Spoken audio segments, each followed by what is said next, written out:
Welcome to the Inspiration North podcasts, inspiring stories from inspirational people and how they found their passion, their true north. I'm James Eves. And I'm Michelle Minikin, and this is the Inspiration North podcast.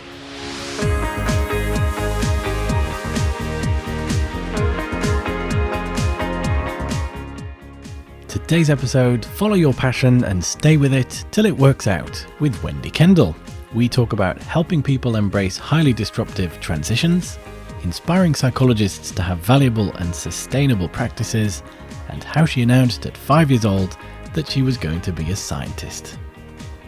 Formerly a military psychologist, Wendy recognised key parallels between the strategies for high-impact military leadership performance and transitioning influential corporate leaders across international borders. Her business, founded in 2003, creates executive leadership tools and programs for global companies, enabling them to better capitalise on their employees' talents and measure talent return on investment. In 2018, she started to mentor other psychologists through group and individual coaching to develop valuable, fulfilling and sustainable practices that contribute to society. She now helps psychologists across the world to collaborate, innovate and inspire the next generation of psychology practitioners. Okay, so thank you ever so much for joining us today, Wendy. Did you know what you wanted to be when you were a little girl? Take it you mean when I grew up.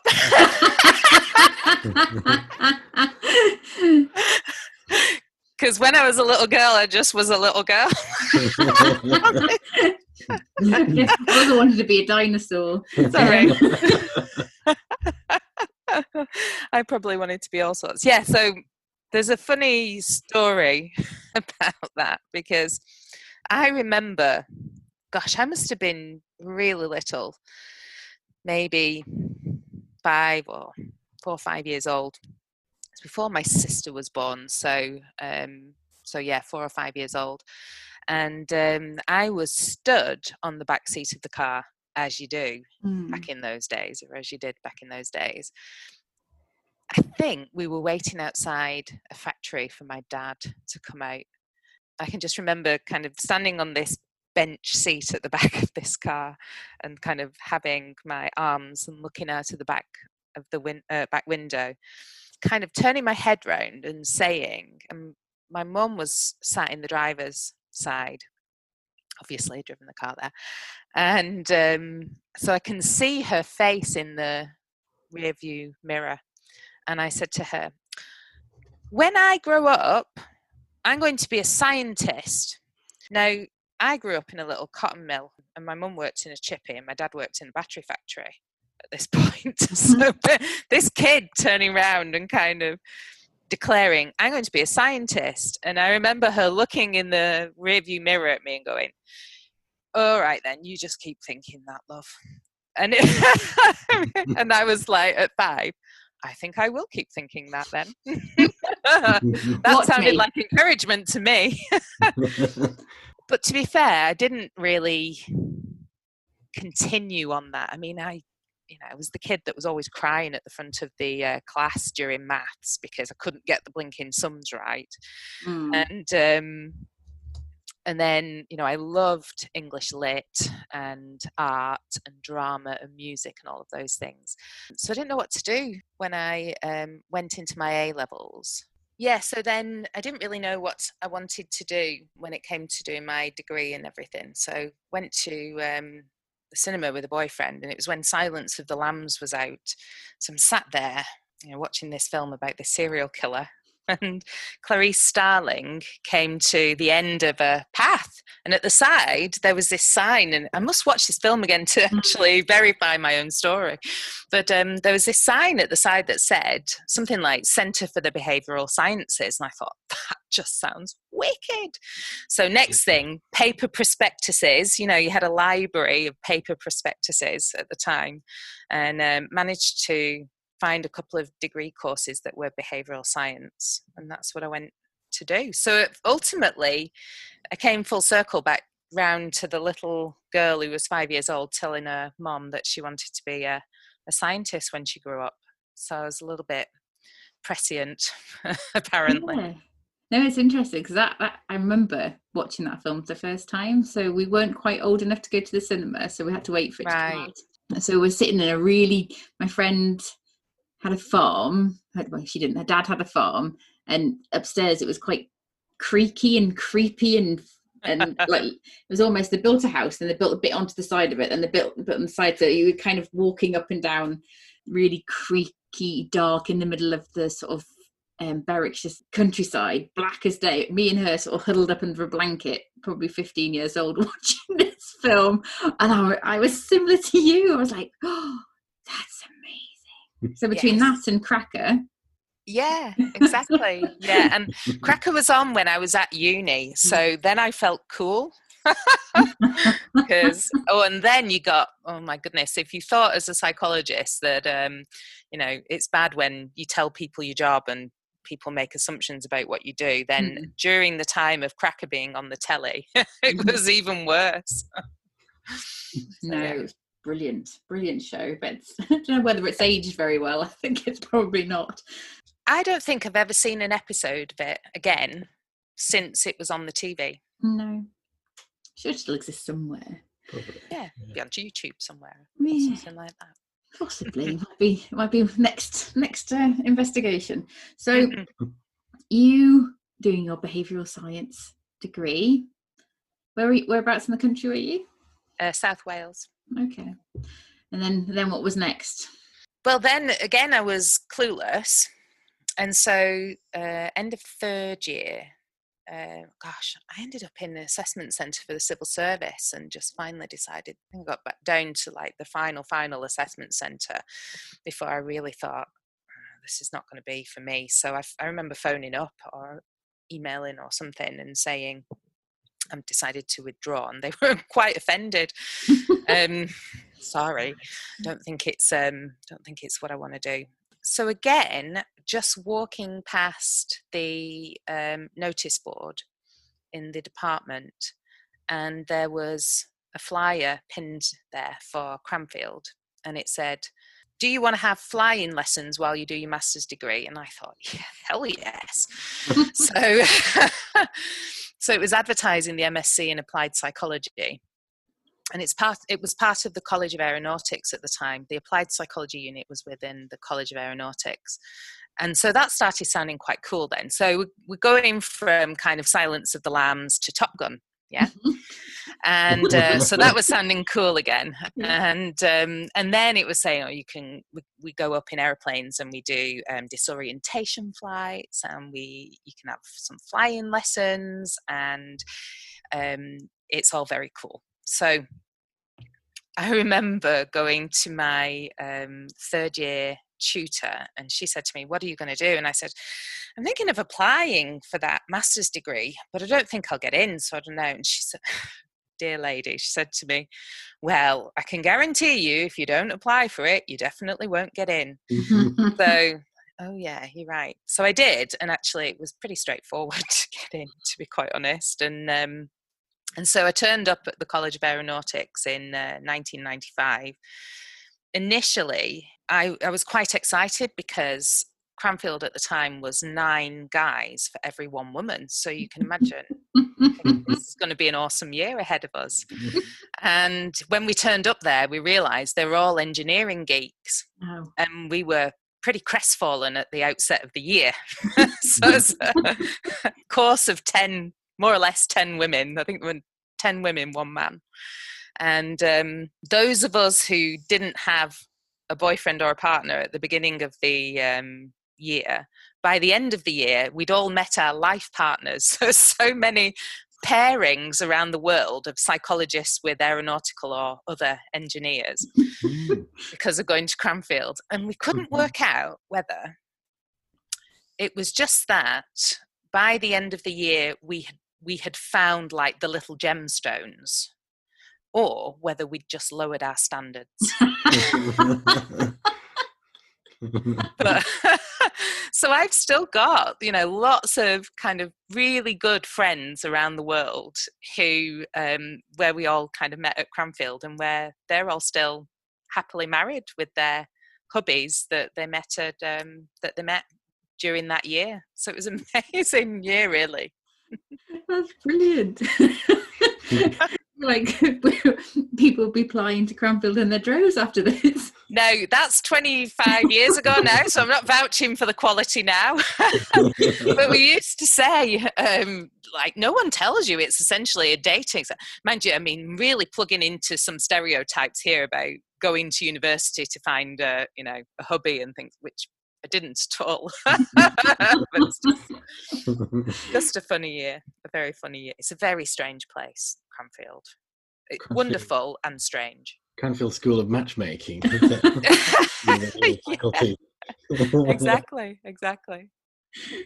Awesome. And when you graduated with your masters, did you know what was next? Well, I'd done my master's thesis with the School of Management, and that had been linked to potentially doing a PhD with them, and it would have been a really cool PhD to do. And it was doing it with someone called Professor Jerry Johnson, who was a strategy guru and wrote a very famous kind of strategy book. And it would have been like a really cool PhD. But as I went through the assessment process for doing this PhD, I remember going to the interview and they were asking me all kinds of questions. And one of the questions they asked was, how is this work that you're doing, which was looking at the lessons we can learn from the aviation system and behaviour in the aviation system, and how can we apply it to corporate decision making. And they asked me this question about how are you going to expand on that and how is it going to be relevant to organisations, and I couldn't tell them. And I realised the reason I couldn't tell them is because I'd never been in a corporation. I was 22 years old and I'd never worked in a big company. So the idea of spending another 3 or 4 years becoming some kind of ivory tower expert in that when I'd never actually done it, I don't know. I was really questioning whether it was really the right thing to do, whether it was the right decision for me. So I ended up applying again. At the time, British Psychological Society had a nice paper jobs booklet it sent out every month with its monthly magazine. And again, just by the by, they happened to be advertising for positions with the Ministry of Defence. And again, I read some of the things that people worked on. I was like, that sounds really interesting. I'll go and do that for a little while. So I ended up becoming a military psychologist for 7 years. And that, it was fascinating, to be fair. The kind of things that we ended up working on were, my first project out of college was, and bearing in mind this was, again, 24 years ago now, was helping to integrate dismounted infantry, soldiers on foot, into a distributed, interactive virtual reality system. So it was properly cutting edge technology. And, I ended up going to New Mexico to a virtual reality conference back then, and visiting the various kind of engineers that were working on that, and just trying to figure out how could we get these jobs represented within virtual environments. And VR is really coming to the fore now. It's not even thinking about where it is now. For military applications, it probably is where it needs to be. But 25 years ago, you can forget about it. So, yeah, it was really interesting. And we were pushing the boundaries of technology of what we could really do with that at the time. Yeah, I did all sorts of things. I think the second project was working for the Chaplain General, looking at values and standards in the army. It's entirely different. Yeah. I did air accident investigation for a bit, all sorts. It's a really good grounding, I suppose, for any psychologist, I suppose, isn't it? So yeah, possibly the good and bad that big corporates have to offer. I think so. The theme that has kind of run through my career, starting with working in the British Army and then going and developing my own consultancy and so on, is this element of how do you help people embrace highly disruptive transitions? So, when the proverbial hits the fan, how do you help people not just cope, but actually hit the ground running and thrive in it? And so, that was something that struck me when, so I ended up having the opportunity to move overseas. And in all just real naivety, I just said, well, I'll set up my own business then. And hadn't got a clue really about what that meant, but just kind of got stuck in. And one of the things that we did when we moved, because we were moving with my husband's job, and his employer, big organization, had sent us on this 1 or 2 day training course for, learning how to live in France. And I mean, he's French. I'd been with him for a while then. I've got, all my in-laws are French. So we were a little bit curious as to what we were going to learn that was going to be like groundbreaking for us. And what I realized, so they started telling us about all this U-shaped integration curve. So, people experience these kind of brand new environments. They go into a bit of a depression, a bit of a slump, and then they finally climb out of it. And that's what this U-shaped integration curve essentially meant. And I was looking at that thinking, well, it's a flipping good job we didn't teach soldiers that they have to go through a U-shaped integration curve when they get deployed overseas. Or so is this really relevant? How about teaching us how to hit the ground running? How about teaching us how to use this as something that's transformational, or something, because we're looking for better. We're not doing this so that it can be a bit crap and eventually we'll crawl out of the slump. It's not the most inspirational message I've ever received at the beginning of a project or a life change. So that's what eventually ended up kind of stimulating and underpinning the work that I did with corporates then, which was helping people in corporates to hit the ground running when there's been a radical shift in their environment. So that's you in France setting up your business, coaching mostly. Tons of assessments. So loads of development and assessment centres, and then a lot on corporate mentoring. So we did about 7 or 8 years accompanying Airbus in setting up and integrating and really kind of spreading across the company their corporate mentoring program. Kind of doing that so that it really worked and delivered something beneficial to the company. So what was the reason why you chose to set up on your own rather than trying to find a job in France? Well, I went for an interview. So I sent out a CV to the one place where I thought they might want someone like me, and I got an interview. So flew over there, and I went. It was the most diabolical interview process I've ever experienced. Just casting my mind back, have I ever had a worse interview experience? I really don't think I have. So it was a series of unstructured chats with people, just literally being taken from one office to the next and parked in front of people. Asked a random series of questions. Had some quite catty comments. So there's obviously a bit of a kind of dynamic of do they, don't they want this kind of person? Does your face really fit round here? It wasn't entirely comfortable. And I came out at the end of the day and kind of got on the aeroplane and went home. I thought, oh God, what am I going to do if I get offered a job there now? Anyway, fortunately, they didn't like me either. So I thought, well, okay then. I'm going to set up my own business. And so I just did it.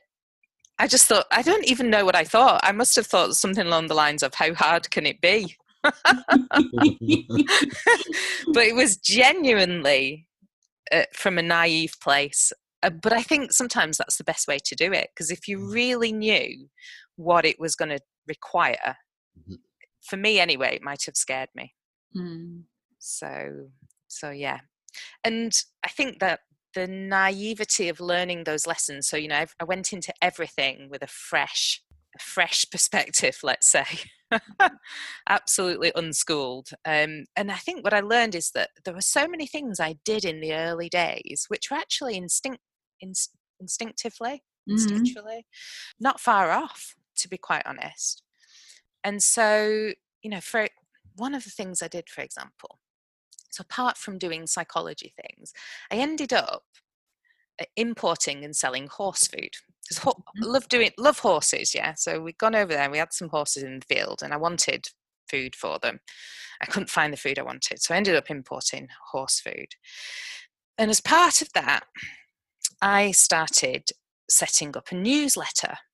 And this was on like Microsoft Publisher. And I was writing little articles and then basically emailing it straight from my email account. So no involvement of anything like MailChimp or an email. So anyway, so it was properly homespun.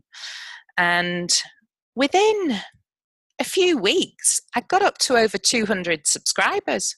I mean, this was me doing nothing. Do you know what I mean? And I think I did a lot of things just because it felt like a logical step and because it was something I was interested in and something I enjoyed doing. And I think there's a flip side to it. One is that it makes you do things that are just kind of instinctive. And then they work out. And on the other side, I think the downside of that naivety was that I didn't have a measuring stick that said, actually, this is going pretty well. And so I probably got a bit disillusioned with some things before I should have done. Like I remember stopping doing that newsletter because I wanted other people to write some of the articles and I couldn't get them to do it. And I thought, oh, flipping heck, I'm having to write a blinking article, all these articles. Whereas if I'd just got stuck into it, actually it was asking for a kind of regional publication, English language, regional, horse-related publication in France. And that could have been really nice, could have set it. It's probably... Somebody could probably still go and do it. Maybe I'll do it next year when I go back. Set up a horse magazine in France in English language. Oh, that'd be lush. It would. I was just trying to come up with a title, but my brain's blank. I'll get back to you. Well, at the time, I called it 05 Horses because it's the telephone region 05. So everything starts with 05. And also I had 5 horses at the time. So, and 5 horses is kind of the minimum because what happens is you get one, but you can't just have one. So you have to have 2 because they get lonely. But if you have 2, they pair bond and they don't like letting one another out of sight. So then if you take one out, the other one goes doolally. So I had 2. And then I said, right, well, we'll get another one. We'll get pony for the kids. Well, that came as a bog off. Buy one, get one free. So then I had 4. But then they both pair bonded. So you've got 2 2s then. Yeah. So then really what you need is 5 because then at least there's a bit more fluidity in the herd. So the minimum number of horses you can have. And I think a lot of people ended up with 5 as a minimum. We were all overrun with them. That's a proper anecdote, that. That's funny. We've got 2 Dagoos, and I saw a picture because Oliver wanted a pet, and we kind of did some research, and they were easy and not particularly hard work. They're cute as well. They're really adorably cute, and they live quite a long time as well. So yeah, that's what you want. Yeah, and so, but we found this little video on Instagram. So the Dagoos have got their own Instagram channel, of course. And this other Dago breeding site was put these pictures of baby Dagoos on, and I've literally gone, oh, we need a man Dago to make some baby Dagoos. I'm like, no. You're going to be overrun with them. Overrun by little creatures. But yes, I think if we could get away with it, we'd probably have like a whole house full of them. So they're very sweet. Yeah. But not horses. Horses are very hard work and expensive to feed. And I'd love one, but yeah.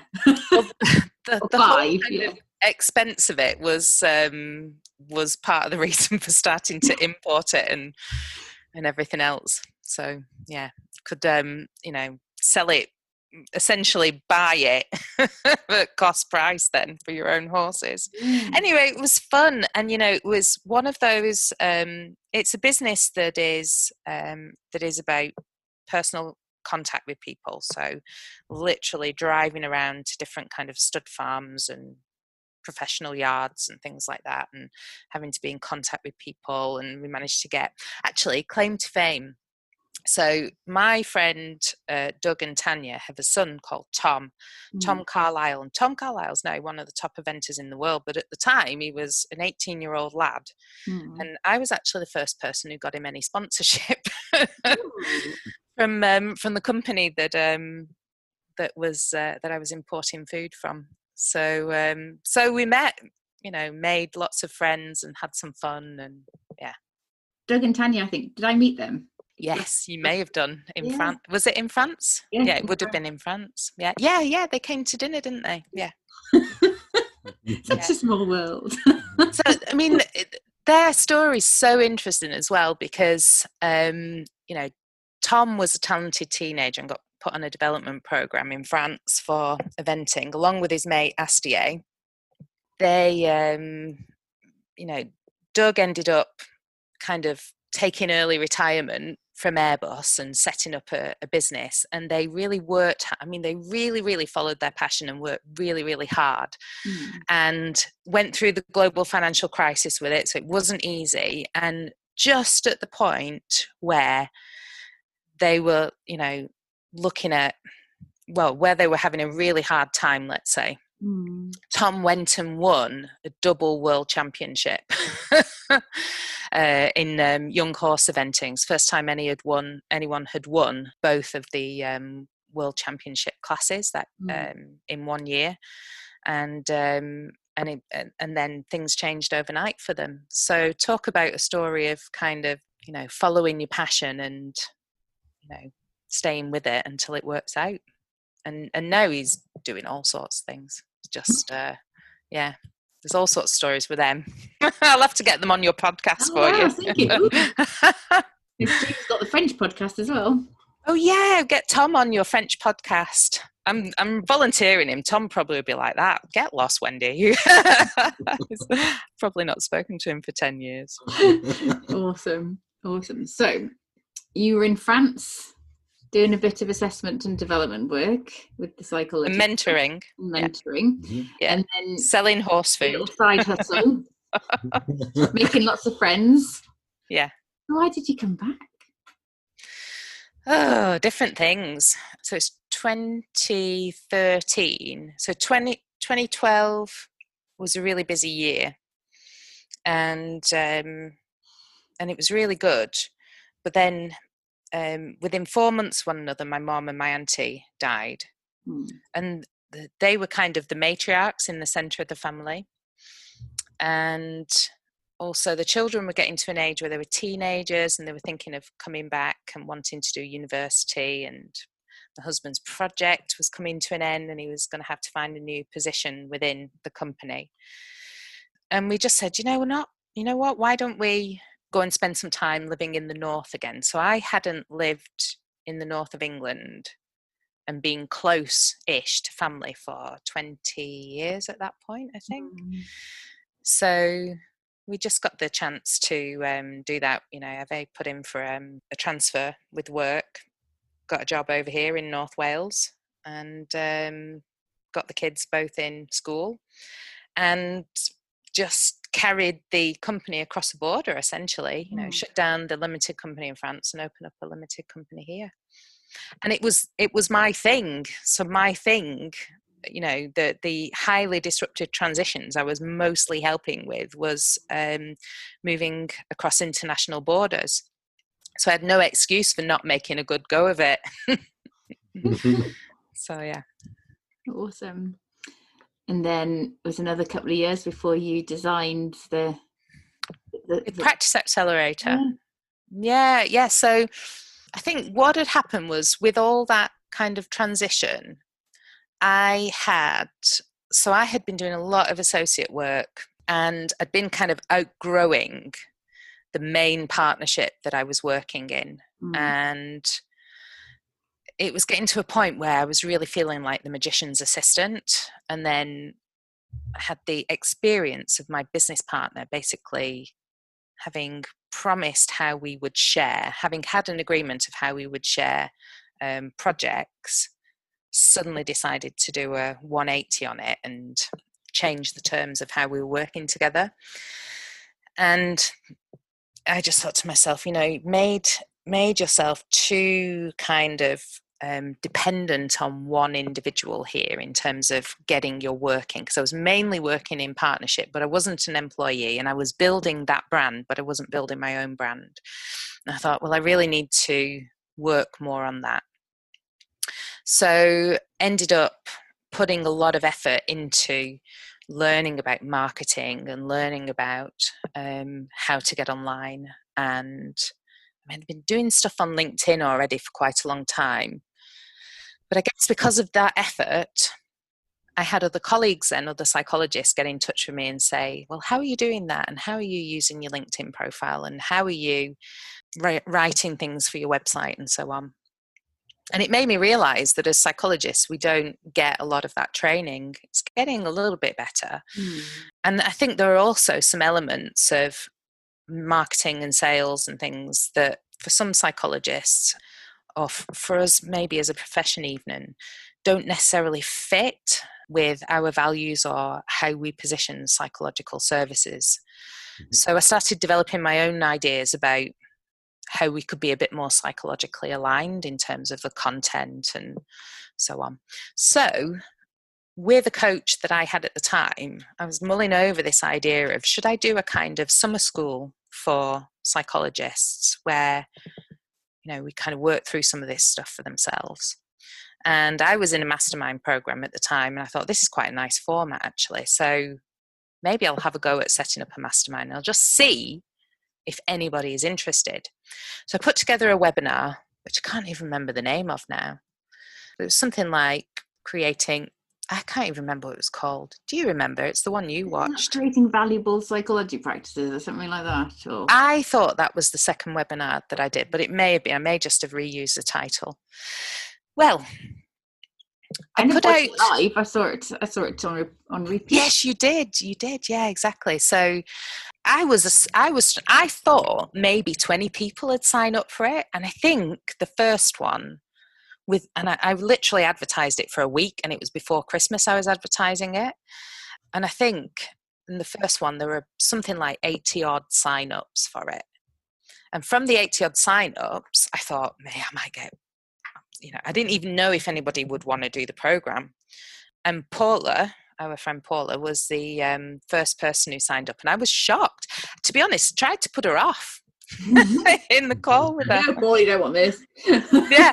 Are you sure it's right? Because I was like, are you sure this is right for you, Paula? Because Paula knows so much about marketing, PR, content creation. That was her thing. She's like, no, I want this because I want to be with other psychologists working on this.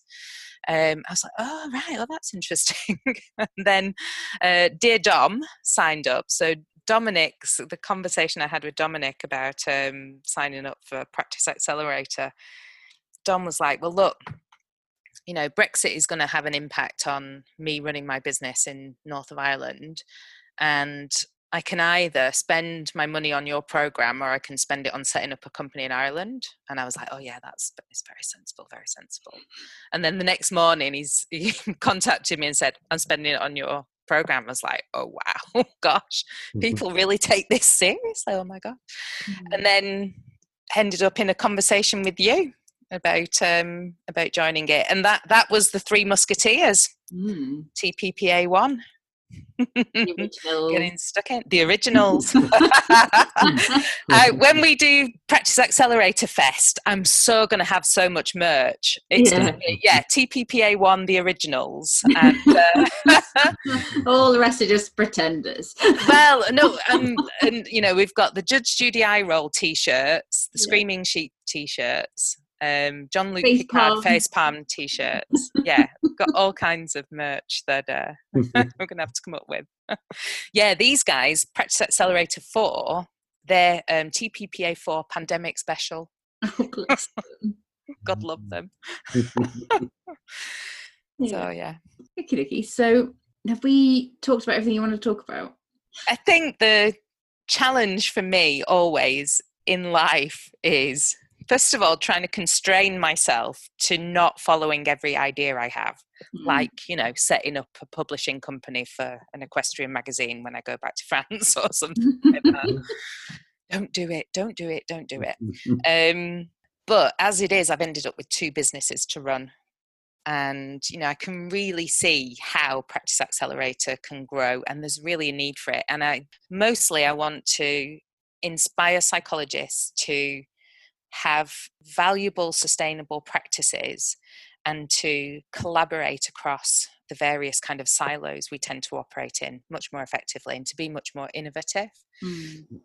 And we need to be in a much more global network of psychologists. So that's the Practice Accelerator kind of series of principles or idea. It's not a very fleshed out vision, but I know those are the things that are important. And then on the other side of things, with helping companies to move people across the world, the interesting thing there for me at the moment is that what was a niche topic of helping people in that very specific time to negotiate a brand new environment has now become the global experience. And from a strategic point of view for the business, I'm literally grappling at the moment with this question of, do I continue in that highly specialized niche? Because that will still continue somehow.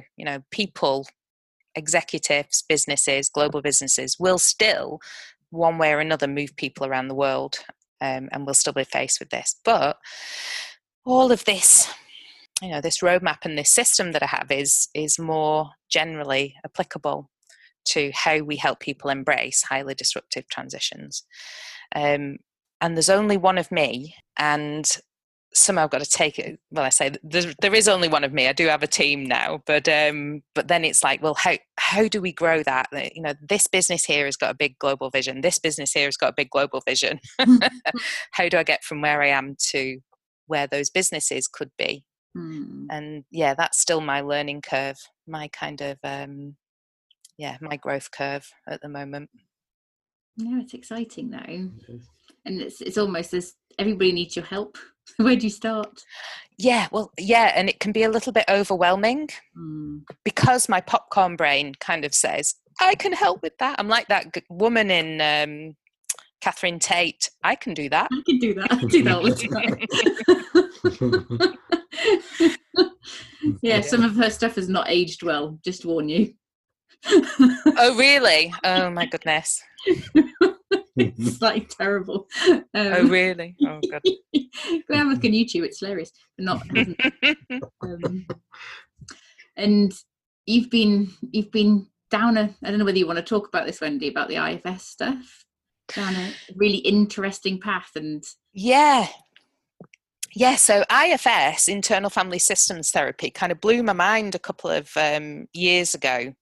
I think that there've been a couple of things within psychology that have been very kind of fundamental to me. So the very first one was being very influenced by Carl Rogers. And I remember seeing or reading this phrase right at the beginning of my career, which was, there is nothing about the work environment that means it can't be inherently therapeutic. In other words, work itself can be a place that promotes people to flourish. And that's like a principle of mine. I really absorbed that lesson. The next one was looking at the work of Seligman and on flourishing. And so, he was father of positive psychology, came out with the whole clarion call. And then the third one was coming across internal family systems therapy, which essentially says we are naturally multiple in our personality. And, the me that shows up on a podcast is not necessarily the same me that might show up with my friends and so on. And what I loved about it was that it gives us a kind of systems perspective on what's going on inside people. And it just helped me to understand a roadmap for all of that complexity inside people. So it's just been a complete kind of joyous exploration, and I'm still figuring out and feeling my way forward in terms of integrating it into what I do. So I do a little bit with the Practice Accelerator guys about who's on our inner leadership team, and I think entrepreneurship really challenges us internally, and also with my global leaders that I work with, we talk about inner leadership team stuff as well. But yeah, that is still ongoing, that strand. I'm still figuring that out. Yeah, it's fascinating. People think I'm bonkers when I start talking about it, and then I'm like, oh, that makes loads of sense. Yeah. Because we did that exercise, didn't we? And there's times where like Michelle's Hermione from Harry Potter will start saying, but that's not practical, James. This is like years down the line. We were talking about this earlier. I was like, you're talking to my futuristic character here, Michelle. But he needs to get this out of his head to say, here's what we're going to come across in like 2-3 years time. We need to consider. So, just let that flow. It's just that voice, and then I'll come back to sort of, so what are we doing today then? Yeah, Hermione and his futuristic one sometimes just don't. Yeah. But you see, that's such a great example. First, we call that speaking for parts, not speaking from parts. And it's one of those really good examples of where in a team, you could end up in a real conflict situation, because speaking from the future part and speaking from the Hermione part, you can just end up butting heads. But being able to have that conversation and speak for the futuristic part and you for your Hermione, it just gives that sense of perspective and distance on it. And also the sense that there are other ways of thinking about this. So it's a little bit of kind of cognitive and emotional flexibility. And it just helps people communicate and work through some of those situations that can be otherwise a little bit tense and difficult. Yeah, my inner Bart Simpson's the one that shows itself the most. Yes. Exactly. I remember that. That was such a good day, that, when we were working on those maps. It's like, I remember being like, what is this? And I was like, oh. And I came back with a whole raft of pictures. These are all of the voices in my head. It's like, it's amazing when you just start to put labels on them and see the organization of when they come up. I mean, it's for me, we talk about, emotional intelligence. The cornerstone of emotional intelligence is self-awareness. But what does that actually mean? And for me, some of this work around understanding the inner leadership team is about having a very granular understanding of what's going on inside us. And that, for me, is a very practical way of understanding of having self-awareness. Yeah, that's awesome. I'm still really intrigued and excited to see where you go with that. Me too. I don't know where it's going yet. The path will find its way. Absolutely. Awesome. So we have our next section of this podcast will be all around asking some questions, which in a section we have yet to name. We call it the quick fire round because we don't know what else to call it. Oh dear. So James has come up with some interesting questions to ask you. Okay. So I'm gonna let him take it away. Holding on to my chair arms.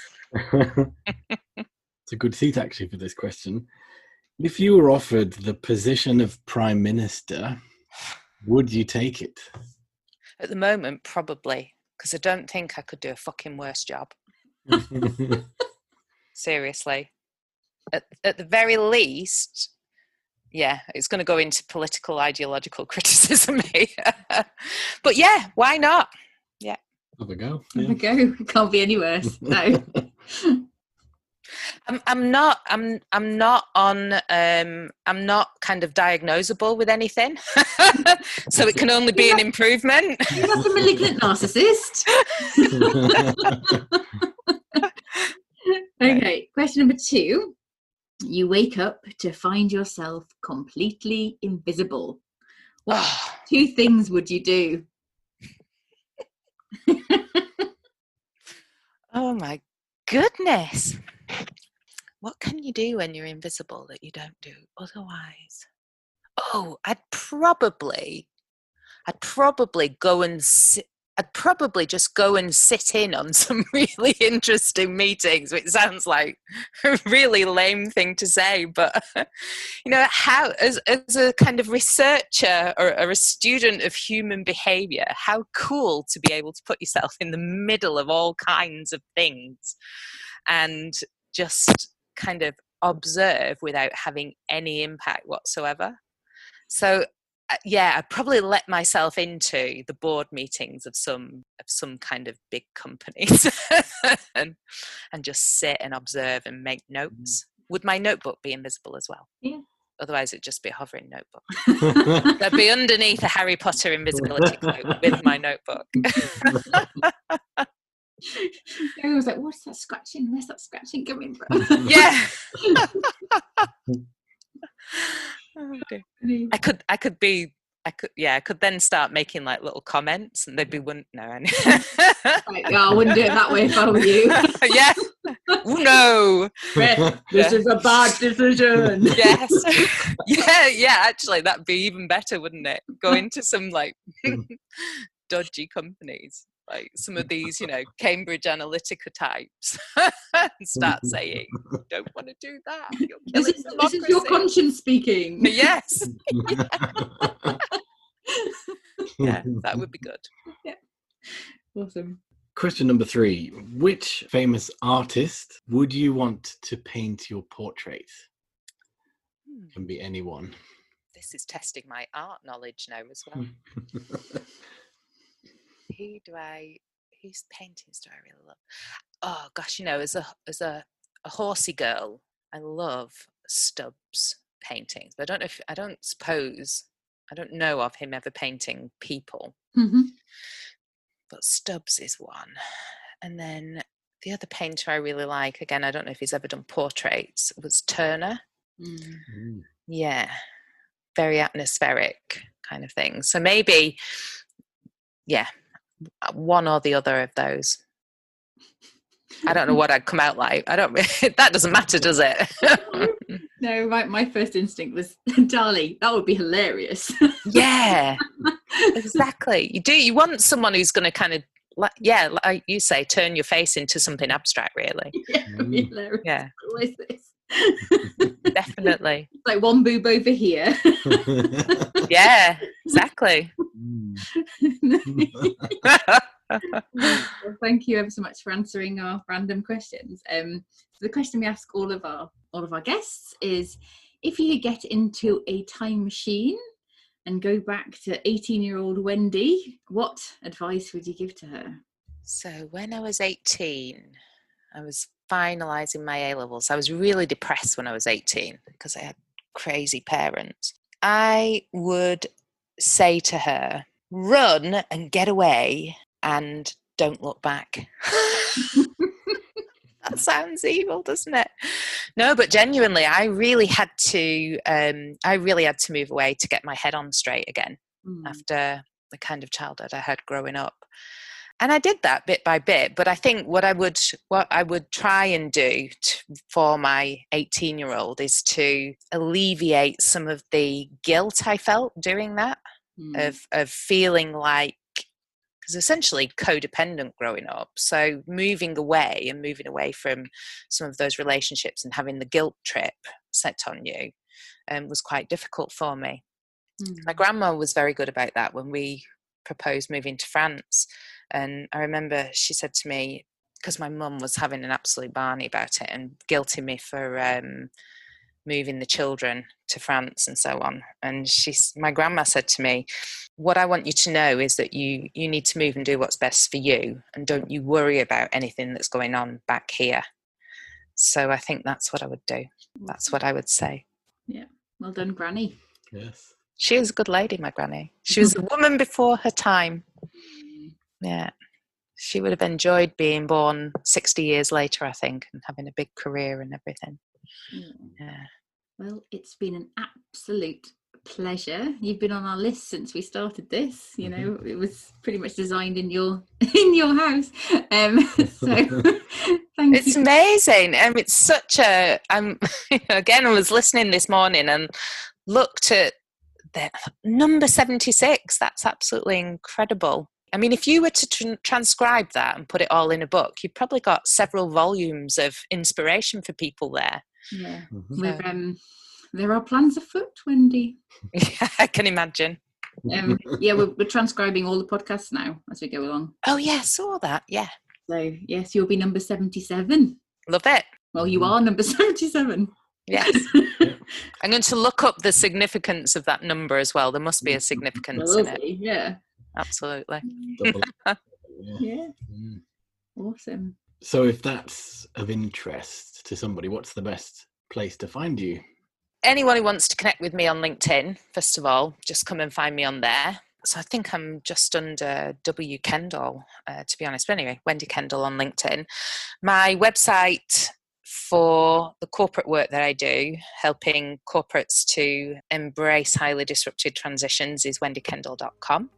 And the work that I do with psychologists is on growyourspsychologypractice.com. Awesome. Yeah. Cool. Thank you so much there. Yeah, it's been great. Yeah. Yeah, I've loved it. Awesome. Thanks for letting me talk your ears off. That was great. I've talked to you all day, Wendy. Thank you. Thanks everyone for listening. Check out all the show notes at inspirationnorth.com. Join us again for the next episode when we'll be chatting to another inspirational person. If you like this, subscribe and tell your friends. If you didn't like this, subscribe anyway and tell everybody.